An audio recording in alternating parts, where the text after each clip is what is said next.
Magandang tanghali mga kahanggan. Bibiyahe kami ngayon ng Batangas. Kasama ko ang aking mag-ina, are. Hello po. At meron lang kaming importanteng pupuntahan po doon. So ngayon ay anong oras? 1:02. Siguro mga alas 3 o alas 4, 3 or 4 siguro nandun na kami sa Batangas.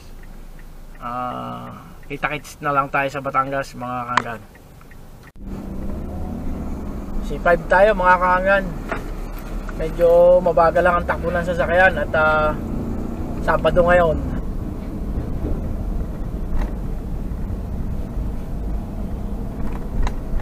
Mga motor. Ako naman nagmumotor din pero andun ako sa motorcycle lane. Ang motorcycle lane dito sa C5 yung bandang kanan. Pero sila talagang gumigit na pa. Nasa truck lane pa yung isa.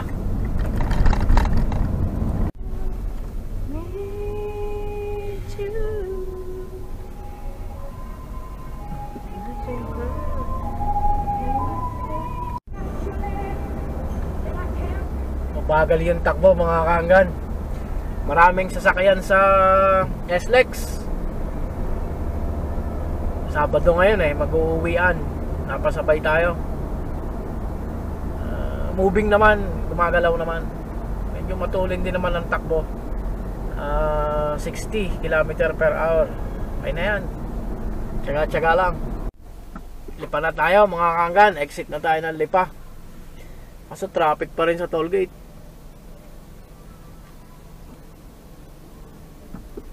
May nakabante na. Ayos na. Maya-maya ulit.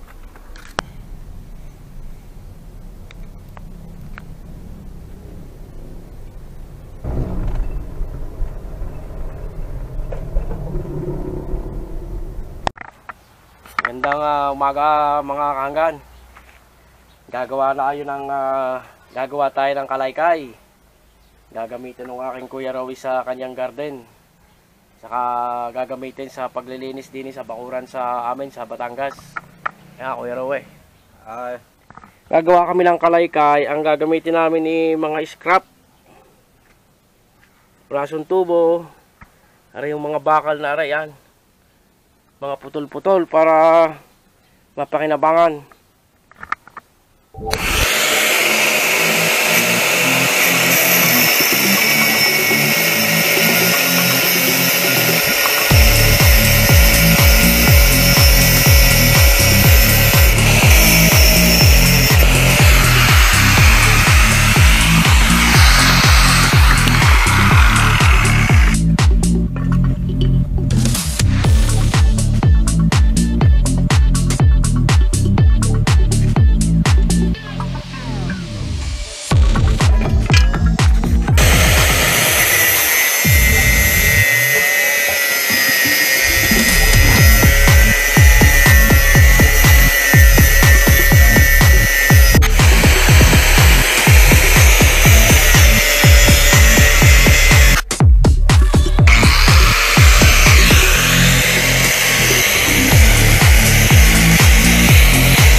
Ready na mga kahanggan. Gawa na natin ang kalaykay, ang Kuya Rowe. Magaling walit mabigat. At tinaktak sa lupa yung baon agad. Ayos, natangkayan na lang. Mahanap na lang kami ng pantangkay. Habang nagagawa ko kami ng kalaykay, magbubulang lang naman. Pare ang masarap na gulay. Yan. Mga expert sa pagluluto ng gulay, probinsya.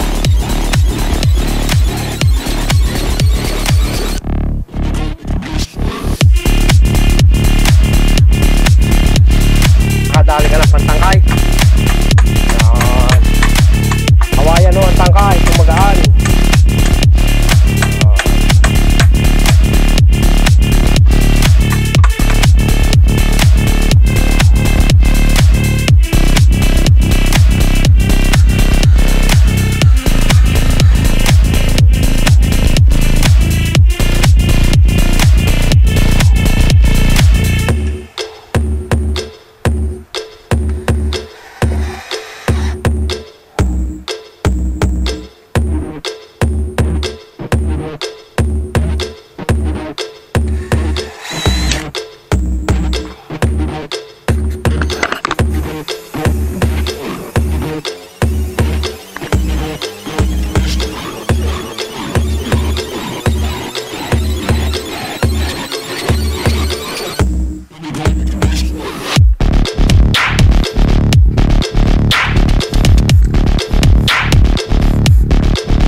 Kanya raw titistingin na. Nililinis ko niya ring loting are. Pero ilalagyan din niya ng halamang pambenta.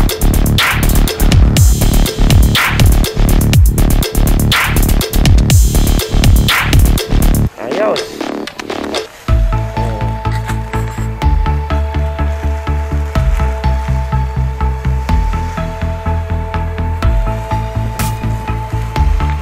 Mga tira-tirang materialis so na may mga kalawang na makakapal pa naman ay siya namin ginawa at nang hindi na tayo bumili.